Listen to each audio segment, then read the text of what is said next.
Hi everyone, सो हमारा next topic है cylindrical coordinates. ये तीन तरह के कोऑर्डिनेट्स होते हैं रो, फाई एंड जेड में।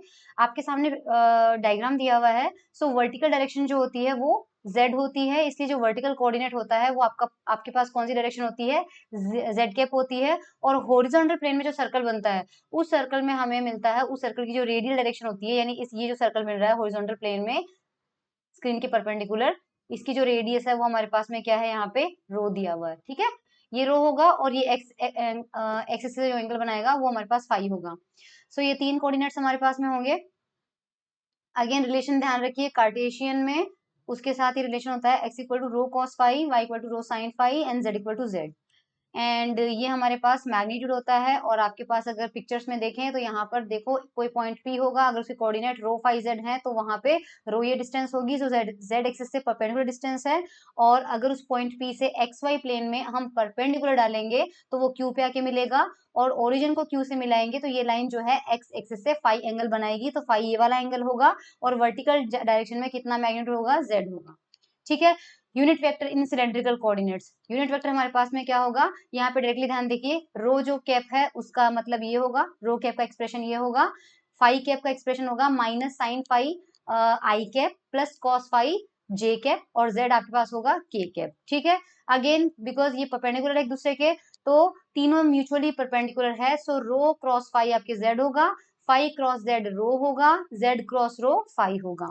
लाइन एलिमेंट अगर हमारे पास रो की डायरेक्शन में देखें तो डी रो हो जाएगा अलोंग रो कर्व।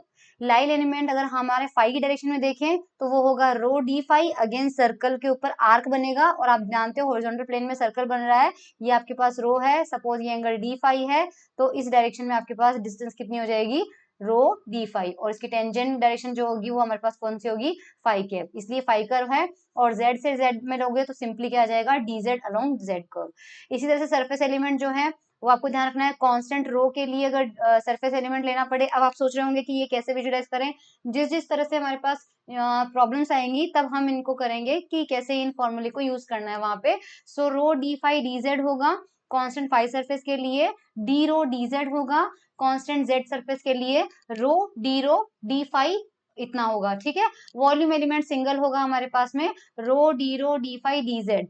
अभी चार तरह के ऑपरेटर हमें पता करने हैं यहाँ पे, gradient, divergence, curl and Laplacian.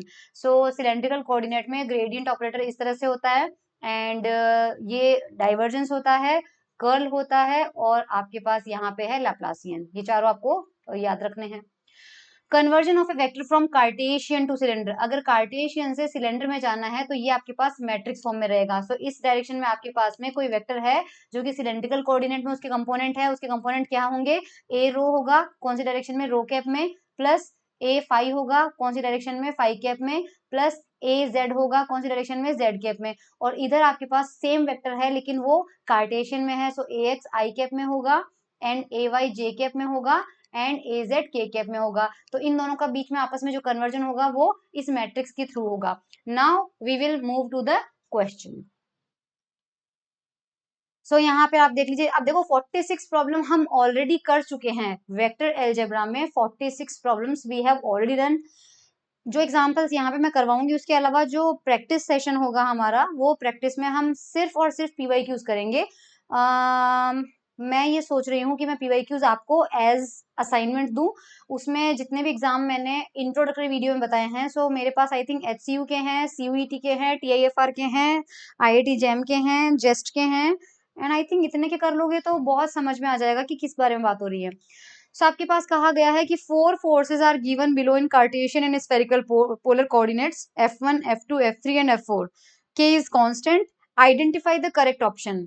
पहला ऑप्शन बोल रहा है कि third and fourth are conservative and first and second are not. Basically आपको इन चारों में से कौन से कंजर्वेटिव और कौन से नहीं है। So I have already told you कि अगर कोई वेक्टर फंक्शन कंजर्वेटिव होता है तो उसकी प्रॉपर्टी होती है उसका कर्ल क्या होना चाहिए, 0। तो आप चारों का जो है वो कर्ल चेक करोगे। पर प्रॉब्लम क्या आ रही है, प्रॉब्लम ये है कि अब तक हम जो कर्ल निकाला करते थे वो हम निकाला करते थे सिर्फ कार्टेशियन कोऑर्डिनेट्स के अंदर, तो हमारे लिए कर्ल निकालना आसान था। But now we have studied spherical coordinate system as well as cylindrical coordinate system, so you have to understand कि उसके अंदर कर्ल कैसे निकाला जाता है।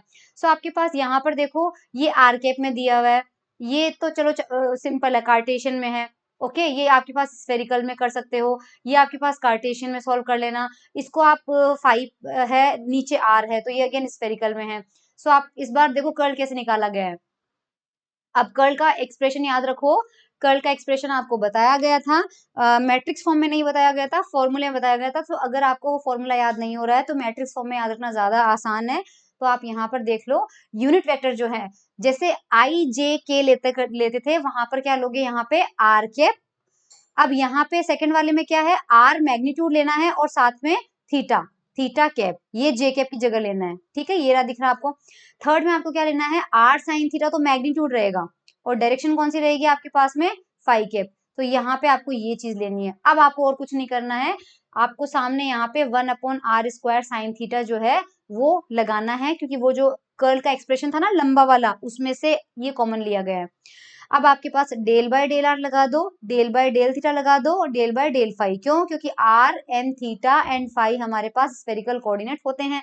और जो एक्सप्रेशन में आपको दिया हुआ है उसमें आप देख लो आपके पास आर कैप का कंपोनेंट कौन सा है, तो हमें एक्सप्रेशन में ये दिया हुआ है आर कैप, हमें थीटा का कुछ नहीं दिया हुआ, हमें फाई का कुछ नहीं दिया हुआ। अब एक सिंपल सी मैट्रिक्स बनती है जिसका डिटर्मिनेंट आपको आता है निकालना, तो आप इस तरह से इसको निकाल लीजिए। सॉल्व करेंगे तो you will get 0, simple differentiation है। इसी तरह से F2 का निकालोगे तो उसमें से समस्या है ही नहीं, क्योंकि वो कार्टेशियन में है। F3 भी आपके पास कार्टेशियन में है। और आप देख सकते हैं कि ये F2 वाला जो है वो नॉन जीरो आ रहा है। इसका मतलब एक तो F1 आपके पास कंजर्वेटिव होगा, एक आपके पास F3 कंजर्वेटिव आया है, और F4 फिर से आपके पास क्या है, स्फेरिकल में दिया हुआ है। देखो अगर वो स्फेरिकल ना होके सिलेंड्रिकल होता तो हमें रो में दिया हुआ होता, बट यहाँ रो नहीं है, यहाँ पे क्या है, आर है, तो स्फेरिकल है। सो सेम जो F1 निकाला था उस तरह से आपको निकालना है, और ये नॉन जीरो आ रहा है। सो अगेन हमारे पास में F1 और F3 जो है वो कंजर्वेटिव आए, F2 और F4 हमारे पास कंजर्वेटिव नहीं आए। तो जो ऊपर ऑप्शन है उनमें से वापस बैक जाके देख लेना, ठीक है। चलिए 48, आप ये भी देखा, आपको हमेशा ध्यान रखना है कि आप कितने क्वेश्चंस करके आ चुके हैं। सो इससे क्या होगा, आपको मोटिवेशन मिलेगा that we have done 47 problems in vector algebra, from vector algebra. Consider two vector functions, यहाँ पे आपके पास वेक्टर फंक्शन में बना देती हूँ, इसमें क्लियर नहीं दिख रहा होगा। A vector is equal to R raise to power N और साथ में आर वेक्टर, ये तो आपके पास पहला वेक्टर फंक्शन है। और जहां दूसरा वेक्टर फंक्शन है वो आपके पास है B vector is equal to r vector upon magnitude of r, where r is a spherical coordinate, which of the following statements are correct. पहला पूछ रहा है कि वेक्टर फंक्शन ए जो है कैन बी रिटन एज, कह रहा है कि क्या ए को ग्रेडियंट ऑफ फाई लिख सकते हैं क्या। अब आप याद करो, ये कंसेप्चुअल क्वेश्चन है, इसमें आपको दिमाग नहीं लगाना, आपको बस वो कंसेप्ट याद रखना है कि किसी वेक्टर फंक्शन के पास क्या प्रॉपर्टी होनी चाहिए कि उसको किसी स्केलर फंक्शन के फॉर्म में लिखा जा सके। So you remember electric field, मैंने बताया था कि इफ अगर किसी फंक्शन का कर्ल 0 आता है तो उस फंक्शन को किसी स्केलर फंक्शन के ग्रेडियंट के रूप में लिखा जा सकता है। सो अगर हमें क्या करना पड़ेगा, it means whether a can be written as gradient of phi or not, how we are going to find it, we are going to take curl of this function, and because this is given in spherical polar coordinates, that is why we are going to use curl of this function। और curl vector जो है आपको spherical coordinate में लेना है। सो curl निकालो, curl क्या आ रहा है, 0 आ रहा है, विच मीन्स ए कंजर्वेटिव है, दैट मीन्स उसको ग्रेडियंट फाई की तरह लिखा जा सकता है। तो ये करेक्ट स्टेटमेंट है। बी ऑप्शन क्या है, कह रहा है कि लाप्लासियन निकालना है, यानी कि डेल स्क्वायर ए निकालना पड़ेगा।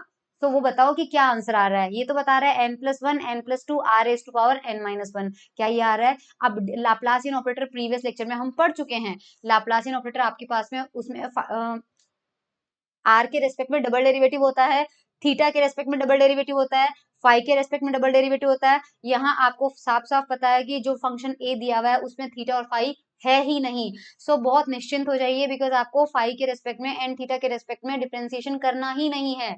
सो हमें सिर्फ आर के रेस्पेक्ट में करना है। सो आर के रेस्पेक्ट में अप्लाई कीजिए और आपके पास में फंक्शन आ गया। यहाँ पे कितना दिया हुआ है हमें, आर एस टू पावर, यहाँ पर क्या करना है, ए से फिर से लो, ए क्या दिया हुआ आपको, ए आपके पास में दिया हुआ है। अब यहाँ पर आप देखिए आर की पावर एन और आर वेक्टर दिया हुआ है। नाउ बहुत इंपॉर्टेंट बात है ये समझना, जब हम डेल स्क्वायर अप्लाई करते हैं यानी कि लाप्लासियन ऑपरेटर, तो बेसिकली वो क्या होता है, del dot A, del dot del होता है if you remember. So scalar function पे अप्लाई होगा। यहाँ पर क्या दिया हुआ है, इसका मतलब हमें इस वेक्टर फंक्शन का केवल मैग्नीट्यूड लेना है, और इसका मैग्नीट्यूड क्या लोगे आप, अब दिमाग लगाओ, अगर ये वेक्टर आपको दिया हुआ है a is equals to r is to power n और r वेक्टर, सो पहले इसको यूनिट वेक्टर में कन्वर्ट करो, तो आपके पास में आर एन और यहाँ पे कितना हो जाएगा, इसका यूनिट वेक्टर हो जाएगा डायरेक्शन, तो साथ में मैग्नीट्यूड कितना हो जाएगा, आर हो जाएगा। सो आर की पावर एन और आर की पावर 1 कितना हो जाएगा, r as to power N plus 1, तो उसका मैग्नीट्यूड हो गया और डायरेक्शन कौन सी हो गई, ये, और ये आपका वेक्टर बन गया। अब हम जब लाप्लासियन ऑपरेटर अप्लाई करते हैं तो ध्यान रखिए केवल किस पे करते हैं, मैग्नीट्यूड पे, वेक्टर पे नहीं करेंगे। सो हमारे पास आर की पावर एन प्लस 1 पे अप्लाई होगा। So basically we are going to find out ये, okay, we are going to find out this value. बस खत्म बात, ये करना है अपन को। सो आपको समझ में आ गया, आर की पावर ये देखो यहाँ पे दिया हुआ भी है इस तरह से। अब डेल क्रॉस से निकालना है अपन को, नहीं डेल क्रॉस से नहीं, सॉरी यहाँ पे यार, यहाँ पे। सो यहाँ मैग्नीट्यूड आर की पावर एन प्लस 1 है। अब मुझे आपको बताने की जरूरत नहीं है, आर के रिस्पेक्ट में आर की पावर एन प्लस 1 का करो, कितना होगा, एन एक्स की पावर एन माइनस 1, फिर उसको आर स्क्वायर से मल्टीप्लाई कर दो। तो यहाँ पे दो फंक्शन हो गए आपके पास, एक आर स्क्वायर है और ये एन प्लस 1 तो बाहर ले लो, तो यहाँ से बेसिकली आपको क्या मिलेगा, ये एन प्लस 1 तो बाहर आ गया, ये आर स्क्वायर जो है ये यहाँ लिखा हुआ है, ये डेल बाय डेल आर आपके पास अप्लाई होगा। अब यहाँ पर आर की पावर एन है और आर की पावर 2 है, तो कितना हो जाएगा, आर की पावर एन प्लस 2। बस इसको सोल्व करो, ये आंसर आ गया। और आपका चेक कर लो आपको यही दिया हुआ है क्या, तो वो ऑप्शन करेक्ट हो जाएगा। उसके बाद हमारे पास और ऑप्शन क्या दिया हुआ है, यस हमें यही मिला है, B, curl of B vector is equal to 0। तो कर्ल ऑफ बी निकाल लो आप, ये रहा आपके पास बी, है ना, इसका कर्ल निकालना है, स्फेरिकल कोऑर्डिनेट सिस्टम में निकाल लो। अब स्फेरिकल कोऑर्डिनेट सिस्टम में बहुत आसान हो जाएगा आपके पास। बी क्या दिया हुआ है, वैसे तो आपको खुद को करना चाहिए, बट ठीक है चलो कर लेते हैं। बी दिया हुआ है R vector upon R, okay. So हमारे पास में इसका कर्ल निकालना है।